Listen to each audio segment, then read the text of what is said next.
नमस्कार जी, मैं Kumar cosmopolitan Christ church Hyderabad से।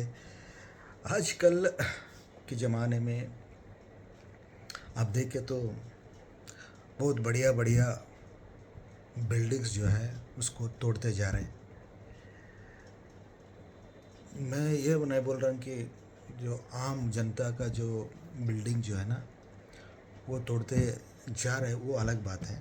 मैं जो बात कर रहा हूँ, बड़े बड़े मैंशंस, बड़े बड़े कोठरी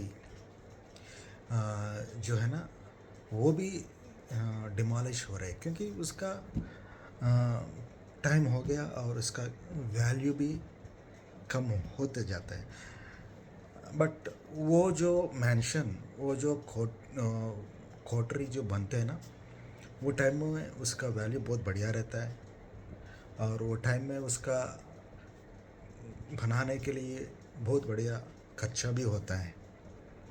बट समय के साथ क्या हो जाता है, वो कितना भी सुंदर हो, वो कॉटरी कितने भी सुंदर हो, कितने भी इतने भी वैल्यूबल हो, फिर भी समय के साथ उसका वैल्यू कम होते जाता है और उसका सुंदरता कम हो जाता है। मैं इसलिए ये बात बोल रहा हूँ, आदमी जो भवंती बनाते हैं वो उसका वैल्यू आगे बढ़ते जाए तो कुछ भी नहीं रहता है, ज़ीरो हो जाता है। बट जो आप प्रकृति को देखें तो प्रकृति को हम बहुत, मानव ने बहुत डिस्ट्रक्शन कर रहे हैं, उसको भी बहुत तोड़ रहे हैं। जो माइनिंग कर रहे हैं, जो पौधों को पेड़ों को निकाल रहे हैं, और जो नदी है उसको पोल्यूट कर रहे हैं, सब कुछ हो रहा है। प्रकृति को बहुत तरह का नुकसान आदमी कर रहे हैं। बट हम सोचते हैं कि प्रकृति से हम बहुत प्रॉफिट ले रहे हैं, उसको तोड़ के, पौधों को तोड़ के इतना प्रॉफिट हो रहा है, सड़कों बना रहे और माइनिंग करके उतना माइंस हम हासिल कर रहे हैं।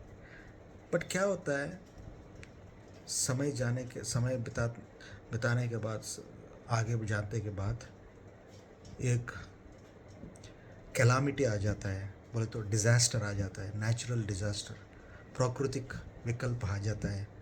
और जो हम डिस्ट्रक्शन करा प्रकृति को, चाहे वो माइनिंग हो, चाहे वो पौधों हो, सबको एक फ्लड से, मैं बोले तो जो नदी से जो फ्लडिंग आता है उससे पूरा सीधा कर देता है। बोले तो प्रकृति को ये मैकेनिज़्म रहता है, आप कितना भी उसको नुकसान करो, उसको वो भर्ती करता है और उसको फिर से वैल्यू प्रकृति दे देता है।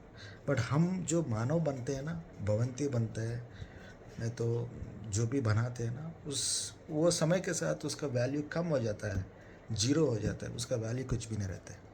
बट प्रकृति का डिस्ट्रक्शन कितना भी हम करो, वो टाइम लेते हैं, ज़्यादा ही टाइम लेता है। बट एक बार वो इसको रिकवर करने के लिए तय कर दिया तो फिर उसका वैल्यू, बोले तो उसका पूरे का पूरा डिस्ट्रक्शन के सही कर देता है। प्रकृति अपने आप उसको सही कर सकते हैं।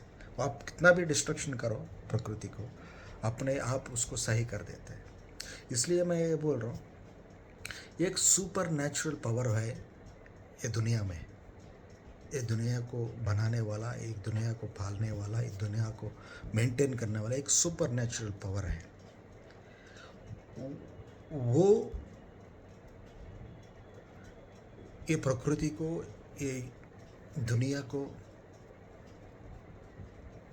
खड़ा करके आगे बढ़ने का वो चांस दे रहे हैं।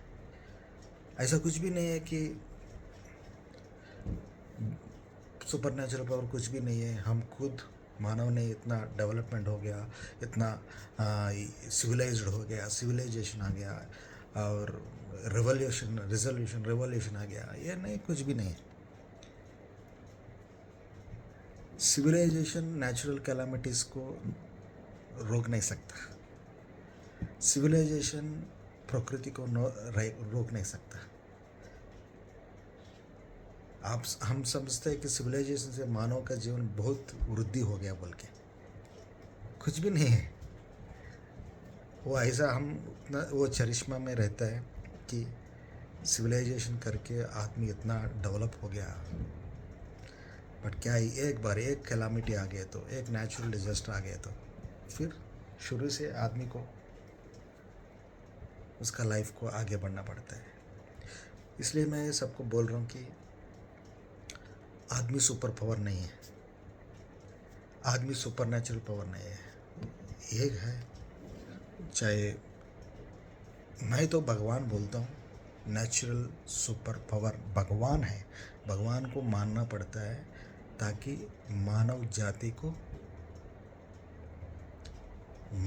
को भविष्य रहता है।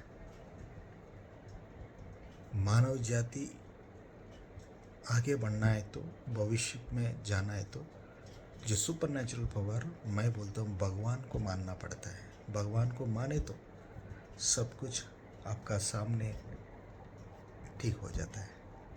ठीक है भाई साहब, नमस्कार, thank you for your time.